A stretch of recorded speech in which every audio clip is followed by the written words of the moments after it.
Assalomu alaykum parandash qo'zlari do'stlar. Jasur fermer o'z kanaliga xush kelibsizlar do'stlar. Bu bizni oilaviy ranchomiz kichkina. Inshaalloh mana shu ranchoni niyatimiz kattalashtirish, ferma qilish kelajakda do'stlar. Buning uchun sizlar bilan birga harakat qilamiz do'stlar. Qo'llab-quvvatlab, bittadan like bilan podpiska bosib tursalaring, xursand bo'lamiz do'stlar.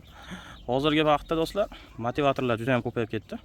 Ko'p kuzatyapman, to'g'risi parranda sohasidan xabari yo'q odamlar ham mayli hali boshlamasin demayman, boshlashaversin, qilishaversin, lekin odamlarga noto'g'ri ma'lumot bermaslik kerak deyman. Odamlar qiziqib, men shuni boshlasam, shunaqa daromad qilaman ekan deb o'shani boshlaydi.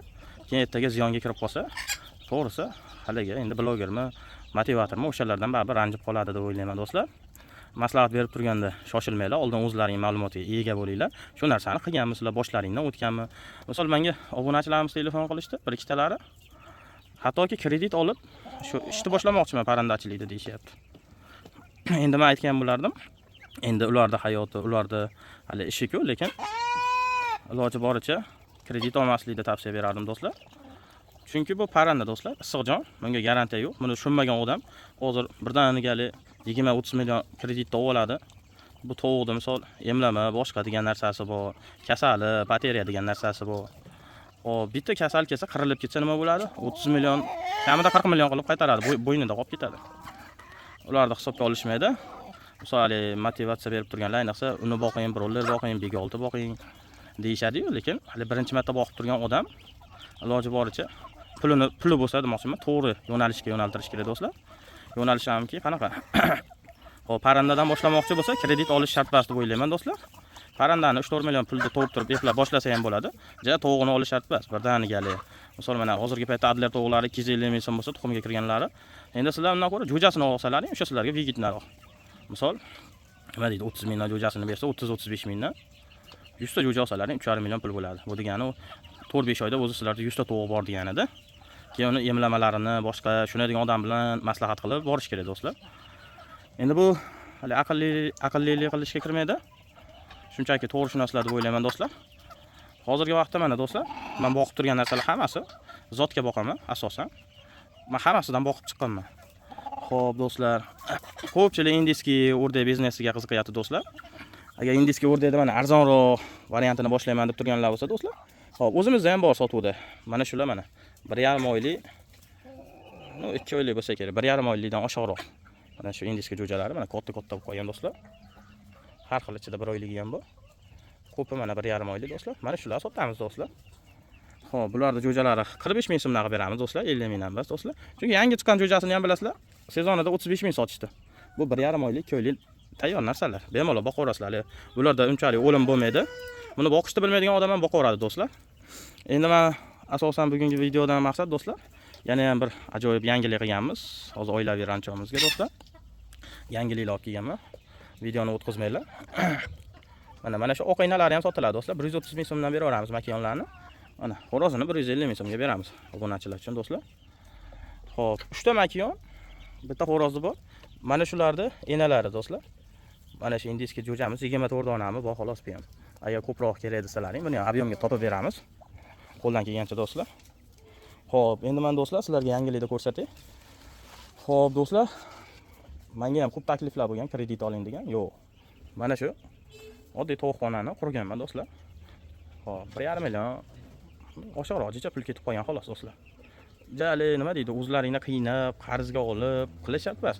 Bu biznes degani o'zidan o'ziga chiqarish kerak degani. Misol mana bir ishni boshladingiz, foyda ko'rib, o'zini o'ziga sarflash kerak. Misol, inshaalloh bu yil niyatimiz bor. Mana shu tomonlarga chiroyli qilib tovuqxonalar qilib, hali yana videolar qilamiz do'stlar. Xudo xolasa ozgina qoldi.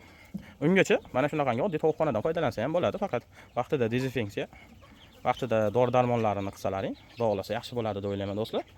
Xo'p do'stlar, men ajoyib yangilik olib kelganman do'stlar.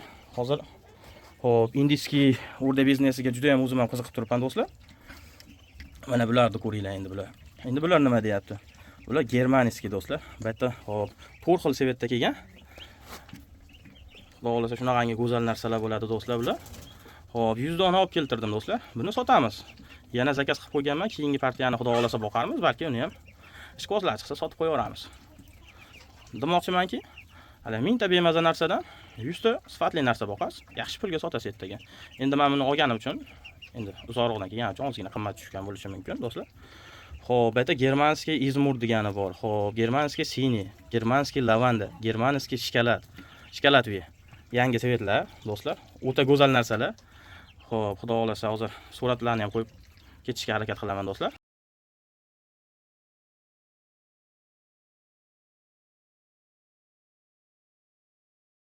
Tayyor buni katta bo'lgan variantlarini. Bular erkaklar 7 kilo oshiq ham bo'lar ekan, do'stlar. O'zim juda qiziqdim. Yaqinda bir video qo'yib sotgandim. Raza ko'pchilik so'rashdi. Bormi shuni tayyoridan? Men parasini uni 600 ming so'mga bergandim. Xo'p, 350 ming xorozini beribman, 250 ming makiyonini beribman. O'zi ular sotuvda 800 ming so'm, 1 million so'm ekan parasi, do'stlar. Juda ham katta iri narsa edi. Keyin ko'pchilik so'radi, endi sotilib bo'lgandan keyin, do'stlar. Xo'p, mana jo'jalarni ham zakaz qilib olib keltirdik, do'stlar. Mana sifatlari o'ta a'lo darajada bular. Xo'p, oldi 20 kunlik oshiq. Endi buni o'zim 3 oy kutdim, to'g'risi zakaz berdi, do'stlar. Bularni sotamiz, do'stlar, chunki bizga pul kerak. Aytdim-ku, xudo xolasa chiroyli qilib, tovuqxonalar qilib fermamizni kengaytirish niyatim bor. Boqqanga yarasha mingta sifatsiz narsa boqmaylarda. Endi nima boqmoqchi bo'lsalaringlar, misol, undan 100 ta bo'ladigan narsa boqinglar. Misol, mana shu jo'jalarni, do'stlar, sotamiz. Xudo xolasa ishqibozlari bo'lsa aloqaga chiqarasizlar. Hop, bu jo'jalarni, do'stlar, 100 ming so'mdan beramiz bahosi. Endi buni olib boqib, ertaga lekin boy odam borki, rahmat aytadi lekin. Bu tilla tuxum qo'yadimi, boshqa qiladimi demaylar. Ertaga o'zlaring gapim isboti bilan bo'ladi. 5-6 oy boqqandan keyin misol yaxshi pulga sotasizlar, sotaman desalaring. Agar mana shuni kimdir olib bir joyda boqaman desa, do'stlar, yana elga misol jo'ja chiqarib sotinglar. Dehqon bo'lsa, misol arzonroq qilib sotsin. Hop, misol men ham ertaga ko'paytirgandan keyin narxlarni tushiramiz, xudo xolasa. Narx bu ko'paygan sari narxi tushadi, xudo xolasa. Niyatim ham shunaqa, xudo xolasa o'zim matchninlarni ko'paytirib, narxini tushirish buni. Sifatli xalqimizga mana shunaqangi chiroyli indiska o'rdaklar yetkazish. Endi bu tayyor biznes. Mana yana yilga o'zi ko'pchilik tayyorgarlik ko'ryapti, do'stlar. Xo'p, nima biznes qilsam bo'ladi? Endi ko'pchilik hali tovuq biznes qilmoqchi. Tovuq biznes eng zo'r narsa tovuq biznes. Lekin tovuqda ichi nozik tomoni bor. Uni tushunmagan odam birdaniga hali tayyor kodtasini olib, hali 100 ta, 200 ta qilib, to'g'risi ertaga o'ldirib qo'ysa, ziyonga kirib qolishi mumkin, do'stlar. Xo'p, bularning joni juda ham baquvvat bo'ladi, do'stlar. Vitaminli suvlarni berib, yemini, suvini vaqtida bersalaring, xudo xolasa chiroyli katta bo'ladi. Agar buni xo'p, gruppalarda ko'ryapman, 2 oylik variantlari bor ekan. 200 ming so'm, har xil aytyapti, undan baland aytib turganlar ham bor. Juda ham chiroyli narsa bo'lar ekan. Ichi katta bo'lgan variantlarini ham tashab beraman, yozsalaring Telegramda yoki Instagramda, do'stlar. Demoqchimanki, do'stlar, maqsad buni maqtab sotish emas. Ertaga misol biznes boshlab turgan odam hali nima desam bo'ladi? Biz sotib turib, bo'ldi, bizdan ketdi degan narsa yo'qda bizda. Ertaga o'sha odam ham baraka topish kerak o'sha narsadan.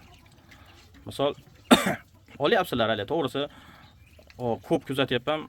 Hali qayta bizneslarni tushunmagan bizneslarga aralashib, parandalarni olib boqishyapti.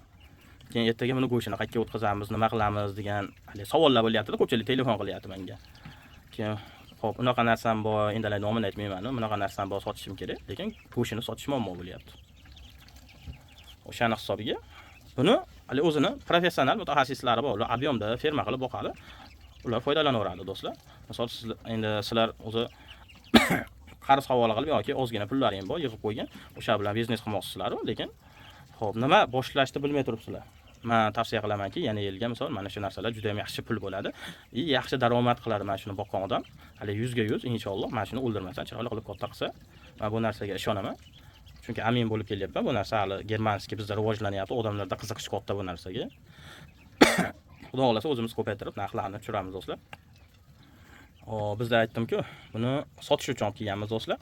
Hop, bu yana ham ozgina ko'zga ko'rinib qolsa, narxi oshib boraveradi, do'stlar. Mana shu holatiga 100 ming so'mdan beramiz, do'stlar. Manzilimiz Qo'qon shahar. Buni pochta xizmatlari bo'lsa, petekka chop chiqib beramiz, xolos, do'stlar. Endi bu narsasini sotib, boshqa qilmoqchi deb negativ yozmanglar. Buni sotishim ham agar zarurat bas. O'zim ham boqib qo'yaveraman bu narsalarni. Agar tovuq boqmoqchiman, adler yoki boshqa zot deganlar bo'lsa, aloqaga chiqib bemalol so'rashlaring mumkin, do'stlar. Qo'limdan kelgancha hammaga nima deydi, bu maslahat berish yoki u odam biznes boshlab shu parandasi rivojlanib ketsa, u bizning rizqimizga ta'sir qilmaydi, to'g'risi. Bizda yashiradigan sir asror yo'q. Qo'limizdan kelgancha bilgan narsamizni o'rgatamiz, do'stlar. Do'stlar, shoshilamiz. Soni 100 dona. Agar mana yangi biznes qilmoqchiman, mana shu indiska o'rdakka qiziqib yurganlar bo'lsa, do'stlar, mana shu germanskiyda boqinglar. Tavsiya beraman. O'zim ham boqaman, xudo xolasa niyatimiz bor. Bu yil ko'paytiramiz. Yana yili juda ham yaxshi pul qiladi mana shuni qilgan odamlar. Bittaga mana aytdi deysizlar. Ya parranda tovuqlar kerak bo'lsa ham do'stlar, aloqaga chiqarsizlar. Mana shunaqangi ish boshlamoqchiman deb. Do'stlar, agar video yoqqan bo'lsa bittadan like bilan podpiska bosib ketamiz. Keyingi videolarda ko'rishguncha sog' bo'linglar.